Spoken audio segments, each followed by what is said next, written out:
नमस्ते। आज हम बात करेंगे एक ऐसे महान योद्धा की जिसकी कहानी परम बलिदान की एक मिसाल है। ये कथा है वीर बर्बरीक की, जो आगे चलकर देवता बने और आज हम उन्हें खाटू श्याम के नाम से पूजते हैं। तो चलिए इस गजब की यात्रा को शुरू करते हैं। सोचिए जरा, कौन हो सकता है वो जो महाभारत जैसे महायुद्ध को सिर्फ एक तीर से खत्म कर दे? ये सवाल हमें सीधा इस कहानी के नायक बर्बरीक तक ले जाता है।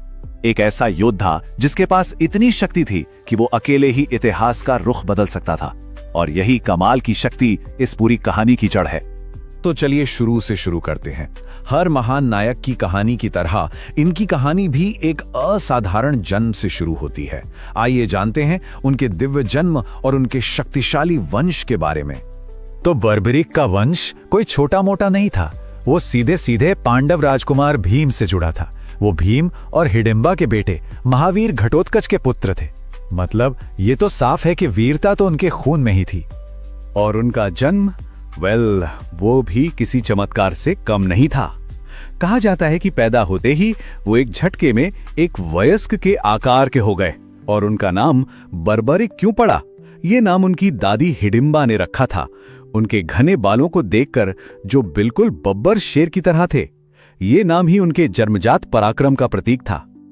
जन्म तो हो गया, अब बात करते हैं उन दिव्य हथियारों की, उन डिवाइन वेपन्स की, जिन्होंने बर्बरीक को अजेय बना दिया, इनविंसिबल बना दिया। ये शक्ति उन्हें ऐसे ही नहीं मिली। अपनी मां मोरवी के कहने पर बर्बरीक ने मां जगदम्बा को प्रसन्न करने के लिए घोर बहुत ही कठिन तपस्या की। ये उनकी भक्ति और लगन का सबूत था। उनकी तपस्या सफल हुई और देवी ने उन्हें वरदान दिया, सिर्फ तीन अमोघ बाणों का। यही 3 बाण उनकी सबसे बड़ी शक्ति और उनकी पहचान बन गए। इसीलिए उन्हें 3 बाणधारी भी कहा जाता है। अब इन बाणों की पावर जरा समझिए। पहला बाण वो सारे टारगेट्स को मार्क कर लेता था जिन्हें खत्म करना है। दूसरा बाण वो उन सारे मार्क्ड टारगेट्स को एक साथ नष्ट कर देता था। और तीसरा बाण वो चाहे तो उन मार्क टारगेट्स को बचा भी सकता था। और सबसे कमाल की बात, ये बाण अपना काम करके हमेशा हमेशा वापस तरकश में लौट आते थे। मतलब एक परफेक्ट वेपन सिस्टम। शक्ति तो मिल गई, लेकिन शक्ति का इस्तेमाल कैसे करना है ये ज्यादा जरूरी होता है ना? और यही कहानी में आता है वो वचन जिसने बर्बरीक की पूरी जिंदगी, उनका पूरा भाग्य तय कर दिया। ये सीख उन्हें अपनी मां मोरवी से मिली थी। हमेशा कमजोर और हारते हुए का सहारा बनना। और ये सिर्फ एक सलाह नहीं थी, ये बर्बरीक के लिए एक पवित्र वचन, एक सीक्रेट प्रॉमिस बन गया, जिसने उनके हर फैसले को एक दिशा दी।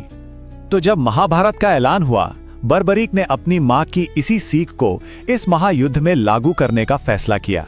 उन्होंने वचन दिया कि वो युद्ध में उसी पक्ष का साथ देंगे जो हार रहा होगा। और बस यहीं पर कहानी में आता है सबसे बड़ा ट्विस्ट। एक ऐसा मोड़ जहां बर्बरीक की शक्ति और उनके वचन दोनों का अल्टीमेट टेस्ट होना था। तो बर्बरीक अपने घोड़े पर सवार होकर युद्ध भूमि की तरफ जा रहे थे और रास्ते में उनकी मुलाकात हुई भगवान कृष्ण से।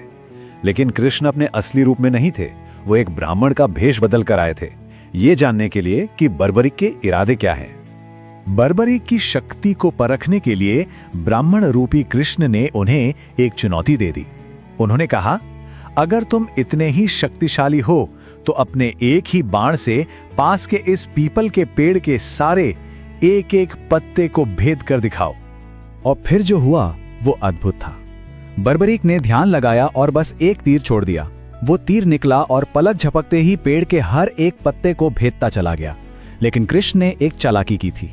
उन्होंने एक पत्ता चुपके से अपने पैर के नीचे दबा लिया था। और कमाल सो तब हुआ जब वो तीर सारे पत्ते भेदने के बाद सीधा कृष्ण के पैर के चारों ओर चक्कर काटने लगा।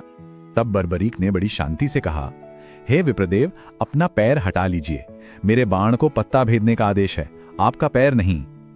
इसी पल कृष्ण को एहसास हो गया कि बर्बरीक की शक्ति को कोई धोखा नहीं दे सकता और उनका वचन अटूट है।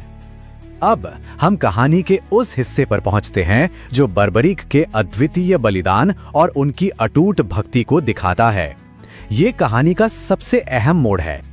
बर्बरीक की शक्ति देखकर कृष्ण ने उनसे एक दान मांगा। जब बर्बरीक ने कोई भी दान देने का वचन दे दिया तो ब्राह्मण ने वो चीज मांगी जिसकी किसी ने कल्पना भी नहीं की होगी।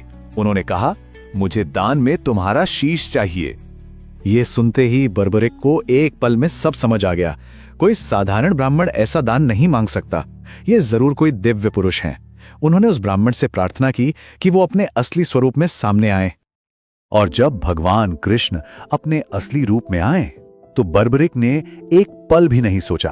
अपने वचन को निभाने के लिए उन्होंने बिना किसी हिचकिचाहट के अपना सिर काटकर भगवान कृष्ण के चरणों में अर्पित कर दिया। दान और भक्ति का इससे बड़ा उदाहरण शायद ही कोई हो। इतने बड़े बलिदान का फल भी तो उतना ही बड़ा होना था, है ना?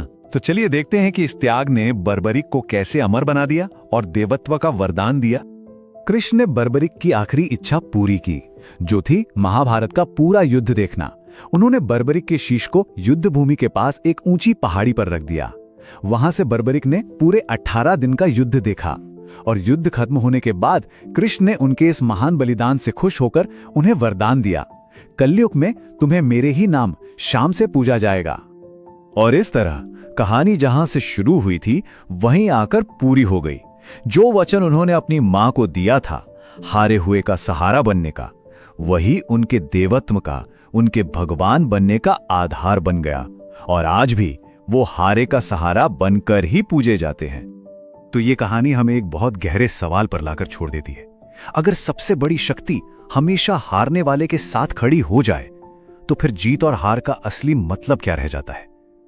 बर्बरी की ये कथा हमें सोचने पर मजबूर करती है कि सच्ची जीत किसमें है, हमेशा शक्तिशाली के साथ खड़े होने में या फिर उसका साथ देने में जिसे सहारे की सबसे ज्यादा जरूरत